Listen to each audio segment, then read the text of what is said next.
A Király utca és a Kazinci sarkán vagyunk egy eléggé jellegzetes kis játszótéren.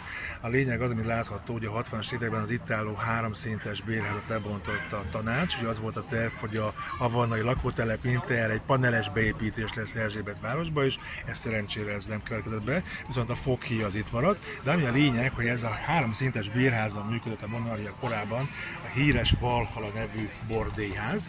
És az azért volt nevezetes, mert az itt fellépő kánkán táncos nők mindig más és más katonai fegyvernemnek a ruhájában léptek fel. Egyik nap magyar huszárruhában, második nap ilyen lengyel dzsidásnak, ez egy dárdás pozitúrájú, dárdás fegyvernem, harmadik nap vértesnek, és a lényeg az, hogy ezeket a hölgyeket az előadás után a színpad mögött kialakított titkos kis légyot helyszínre el lehetett vinni, és volt egy ilyen játék, hogy csak abban a pózban lehetett velük szexuálisan érintkezni, koitálni, amilyen ruha volt rajtuk. Magyarán, hogyha magyar huszárruha volt rajtuk, akkor csak lovagló pózban lehetett érintkezni velük, ha lengyel dzsidásnak, akkor csak kutyapózban, ha vértesnek, akkor csak ugye fel kellett emelni a hölgyeményt, és lényegében aki megsértette ezeket a szexuális behatolási eszközöket, azok pénzbüntetést kaptak. Nyilván a lányok arra törekedtek, hogy minél több pénzt keresenek, és a vendég az megszegi az egészet. Ami még érdekesség, hogy ebben az épületben kezdte el világhírű hódító útját Márkus Alfréd, aki főleg a német nyelvterületen még mai napig nagyon kedvelt és népszerű.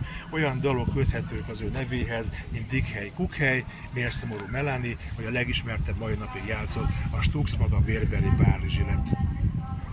Tetszettek az eddigi tartalmaink, hogy nyugodtan kövessetek minket TikTokon, Facebookon, vagy pedig a YouTube-on, ott Falanszter néven. Köszönöm!